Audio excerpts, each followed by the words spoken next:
دوستو، بزرگوں اور بھائیوں، اللہ تبارک و تعالی نے اس امت کو ساری امتوں کا سردار بنایا۔ کنتم خیر امت کہہ کے اس امت کو اللہ تعالیٰ نے تمام امتوں کی امامت عطا کر دی۔ رب کریم نے نبی کریم علیہ السلام کے صدقے سے ہم گناہگاروں کو بھی وہ فضیلت عطا کی جو حضور کے غلاموں کو نصیب ہے۔ لیکن بڑا آدمی وہ ہوتا ہے جس کی سوچ بڑی ہو، جس کے افکار بلند ہوں، جس کی نگاہ پاک ہو، جس کا حوصلہ بڑا ہو۔ اللہ تعالیٰ نے ہمیں امامت دی ہے امتوں کی، لیکن اگر سوچیں سطحی قسم کی ہوں، ذہن چھوٹے چھوٹے مفادات کے ہوں، ساری زندگی انسان اپنی دکان کی، اپنی ذات کی، اپنے گھر کی، اپنی برادری کی سوچ سے باہر ہی نہ نکلے، تو وہ آفاقیت جو اللہ اور اس کے پیارے محبوب صلی اللہ علیہ وسلم ہمیں دینا چاہتے ہیں وہ ہمیں کیسے حاصل ہوگی؟ جو قومیں اپنے چھوٹے چھوٹے ذاتی مفادات کے لیے ملی سودے کریں، اپنا گھر بنانے کے لیے ملکوں کو مقروض کر دیں، تو وہ کیسے دنیا کی امامت کا فریضہ سر انجام دیں گی؟ ساری زندگی اگر انسان اس رٹے سے باہر نہ آئے کہ میں کیسے اونچا ہو سکتا ہوں، میرے بچے کیسے آگے جا سکتے ہیں، مال کیسے کما سکتا ہوں، یہ میرا گھر بہت بڑی حویلی میں کیسے بدل سکتا ہے، فیکٹری 1 کی 4 کیسے ہو سکتی ہیں، اور کوئی ملی کام ہی نہ کرے تو وہ آفاقیت جو اسلام چاہتا ہے وہ کیسے پیدا ہوگی؟ اقبال کہنے لگے کہ عجب نہیں کہ خدا تک تیری رسائی ہو، پر تیری نظر سے پوشیدہ ہے آدمی کا مقام۔ تو بندے کو ہی نہیں سمجھ سکا تو وہاں تک تو کیا جائے گا؟ جب تک سوچوں میں وسعت نہیں آتی۔ دیکھیں نا، ڈاکٹر اقبال ہمیں کہتے ہیں کہ بازو تیرا توحید کی قوت سے قوی ہے، تو وطنوں میں، سرحدوں میں اپنے آپ کو قید نہ کر، تو اللہ تبارک و تعالیٰ کا نائب ہے اور خدا کے فضل کا تیرے اوپر سایہ ہے، بازو تیرا توحید کی قوت سے قوی ہے، اسلام تیرا دیس ہے اور تو مصطفی ہے۔ تو اپنے مذہب کو اسلام جان، اپنے وطن کو، اور تھوڑی بڑی سوچ پیدا کر، تھوڑا بڑا۔ اور اقبال کہنے لگے وقت فرصت ہے کہاں، کام ابھی باقی ہے، ابھی آرام سے بیٹھ گئے ہو، ابھی آرام سے بیٹھ گئے ہو، ابھی تو دنیا میں رسول اللہ صلی اللہ علیہ وسلم کے نظام کے جھنڈے کو بلند کرنا تھا، حضور کی آفاقی تعلیمات سے پوری دنیا کو تم نے روشناس کرانا تھا۔ اقبال کہنے لگے وقت فرصت ہے کہاں، وہ کام ابھی باقی ہے، نور توحید کا اتمام ابھی باقی ہے، بھی تو آگے بڑھنا تھا۔ لیکن سطحی سی سوچیں، چھوٹی چھوٹی باتیں، مثلاً امیر دولت کے چکر میں اور غریب اس کمزوری کے احساس میں کہ میں تو غریب ہوں جی، میں تو، غریبی کو بیچا تو نہیں نہ جاتا، غریبی کوئی فار سیل تو نہیں ہوتی، غریبی وہ زخم تو نہیں جسے دکھا دکھا کے بندہ پیسے وصول کرے۔ آپ اپنی غریبی کو بھی کیا سیل کریں گے، اپنے آنسو بھی بیچیں گے کہ میں چونکہ کمزور ہوں تو لہذا فٹافٹ میری بولی لگا دی جائے؟ لا یسألون الناس الحافا۔ قرآن کہتا ہے انہیں بڑی بھی ضرورت ہو تو پھر بھی لپٹ لپٹ کے سوال نہیں کرتے، ان کی سوچیں بڑی ہوتی ہیں۔ وہ کہتے ہیں بندے کیا دے سکتے ہیں، سیٹھ کیا دے سکتے ہیں، نواب کیا دے سکتے ہیں، اللہ رسول سے مانگیں گے۔ ان کی بڑی سوچیں ہوتی ہیں۔ وہ شاعر تھا نا ایک بیچارہ، شاعر ناراض نہ ہو جائیں، یہ بھی بیچارے قابل رحم ہوتے ہیں، ساری دنیا سو رہی ہوتی ہے تو یہ چھتوں پہ پھر رہے ہوتے، کہتے ہیں آمد ہو رہی ہے، تو یہ بھی ایک عجیب بعض اوقات کیفیت بن جاتی ہے۔ تو اس کی بھی حالت کچھ تھوڑی زیادہ ہی پتلی تھی، کپڑے بھی پھٹ گئے، کسی چوک میں مکھیاں بھنک رہی تھیں، تو کسی نے سمجھ لیا کہ شاید غریبی بیچے گا۔ ایک بندہ سیٹھ گزرا تو 5 روپے پھینک گیا، تو وہ شاعر اسے کہنے لگا یہ اٹھا اپنے پیسے لے جا، کہنے لگا وہ آپ کو اس لیے دیں کہ آپ کو ضرورت تھی، بڑا خوددار آدمی تھا، کہنے لگا اگر ضرورت ہوگی تو میں رب سے مانگ لوں گا، اللہ سے مانگ لوں گا ضرورت پڑے گی تو۔ یہ آرزوئے کرم اور میں آپ سے کروں، یہ آرزوئے کرم اور میں آپ سے کروں، یہ بھیک اس کو دی دیے جس کا خدا نہ ہو۔ میں مانگ لوں گا، اللہ رسول مجھے دیتے ہیں۔ خودداری، عزت نفس، بڑی سوچ، بلند افکار، یہ ذات کا جو چنگل ہے نا، اس سے اپنے آپ کو آزاد کیا جائے.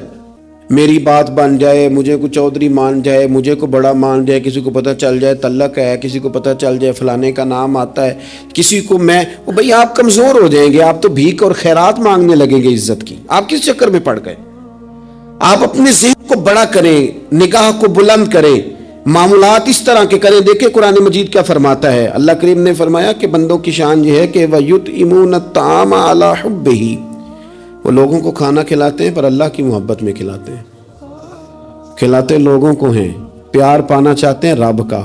مسکینم و یتیمم و اسیرا، مسکین کو بھی، یتیم کو بھی اور قیدی کو بھی. کبھی اگلی آیت پر آپ غور کریں نا، فرمائے انما نطعمکم، بے شک وہ کھانا کھلاتے ہیں لوجہ اللہ، اللہ کی رضا کے لیے. لا نرید منکم، اور وہ نہیں چاہتے جزاء ولا شکورا، نہ وہ کوئی جزا مانگتے ہیں اور نہ ان کا دل کرتا ہے کہ ان کا شکریہ ہی ادا کریں.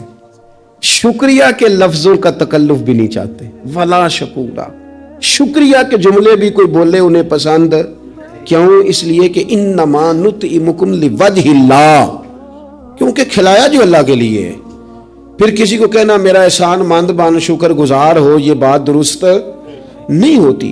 میرے عزیز تھوڑی سی نا بڑی سوچ، ضروری نہیں کہ آپ سماجی ہوں، سیاسی ہوں، آپ کا بڑا رکھ رکھاؤ ہو، یہ کچھ ضروری ہے. آپ کی سوچ بڑی ہو، ذہن میں وسعت ہو، آپ غریب آدمی ہو بھلے، آپ بات ملی کریں، آپ کو اثار کرنا آتا ہو. میں نے پچھلے جمعے بتایا تھا کہ ایک صحابی نے بھوکے رہ کے مہمان کو کھانا کھلایا. ان کی اپنی حالت یہ تھی کہ ایک وقت کا کھانا نہیں تھا. آپ کے مزاج میں وسعت ہو، مزاج میں. بخاری شریف میں حدیث ہے، نبی پاک صلی اللہ تعالی وسلم کے سامنے سے ایک شخص گزرا. کریم محبوب علیہ السلام نے لوگوں سے پوچھا کہ اس کے بارے میں تمہاری کیا رائے ہے؟ عرض کی یا رسول اللہ بہت وزادار آدمی ہے، بڑا باوقار ہے، کوئی بھی بات کرے تو لوگ توجہ سے سنتے ہیں، کہیں پیغام نکاح دے تو اسے رشتہ مل سکتا ہے، کسی کی سفارش کرے تو قبول کی جا سکتی ہے. حضور زیر لب ہلکا سا مسکرائے اور خاموش ہو گئے. بڑے بڑے سیاسی سماجی لوگ ہوتے ہیں نا شہروں میں، وہ بیچارے مطلب ان کا بس نہیں چلتا کسی کی منت کریں کہ کہہ 2 دفعہ مجھے چودھری صاحب، گزارش کریں، کسی کا ترلا کریں کہ مہربانی کر 2 دفعہ کہہ دے میں بڑا آدمی ہوں، بول دے صحیح. شیخ سعدی کہتے ہیں جس طرح لکڑی کو گھن کھا جاتی ہے، بڑے لوگوں کو خوشامد کھا جاتی ہے، کھوکھلا کر دیتی، صلاحیتیں ضائع ہو جاتی، تعریف کا اتنا شوق لگ جاتا ہے، اتنی لت لگ جاتی ہے تعریف کی. تو حضور خاموش ہو گئے. تھوڑی دیر کے بعد ایک غریب آدمی گزرا، یہ بخاری ہے. نبی کریم صلی اللہ علیہ وسلم نے فرمایا اس کے بارے میں تمہارا کیا خیال ہے؟ عرض کی یا رسول اللہ یہ تو غریب آدمی ہے، سادہ آدمی ہے، یہ کوئی بات کرے تو لوگ توجہ سے سنے نہ، پیغام نکاح دے تو کوئی اسے رشتہ بھی نہ دے، اور حضور یہ سفارش کرے تو قبول بھی نہ ہو. ایک بندہ پہلے گزر گیا جس کے بارے میں یہ تھا کہ بڑا جناب، لوگ اس کو جانتے ہیں، اس کی بات سنی جاتی، سفارش مانی جاتی، پیغام نکاح دے تو رشتے ملتے. اس کے بارے میں بالکل دوسرا مترادف اور الٹ تبصرہ کیا گیا، یا رسول اللہ یہ غریب آدمی ہے، اس کی وہ وزاداری نہیں. اب نتیجہ حضور نے بیان کرنا تھا، رزلٹ نبی پاک نے دینا تھا. حضور فرمانے لگے وہ جو تم نے کہا نا کہ بڑا وزادار ہے اور سفارشیں مانی جائیں اور پیغام نکاح قبول کیے جائیں، فرمایا اس طرح کے بندوں سے زمین ساری بھر بھی جائے تو پھر بھی یہ جو غریب گزرا ہے نا، یہ ان سب بندوں سے زیادہ افضل ہے. آپ کا کیا خیال ہے کہ نام کی تختیاں زیادہ لگی ہوں تو بندے کا رعب زیادہ ہے، اس نے بڑے افتتاح کیے ہوں تو اس کا رعب زیادہ ہے؟ تو میرے عزیز آپ بڑی سوچ، وسعت والی، بڑا کلیجہ، بڑا حوصلہ. نبی پاک صلی اللہ تعالی علیہ وسلم نا بڑی باتیں ارشاد فرماتے تھے. حضور کی کوئی ایک حدیث بھی، کبھی ایک حدیث پر بھی غور کرو گے تو عالمی سوچ ملے گی آپ کو، آفاقی بات، اس میں دنیا کی ساری حکمتیں پنہا نظر آئیں گی آپ کو. لیکن مسلمان اپنی گلی سے باہر نہیں آتا، اپنی برادری سے باہر نہیں آتا. اس کو یوں لگتا ہے کہ میرے گھر پیسے آ گئے نا، ایسی ہوا چلی ہے کہ ہر شخص سوچتا ہے اور تمام شہر جلے، بس ایک میرا گھر نہ جلے.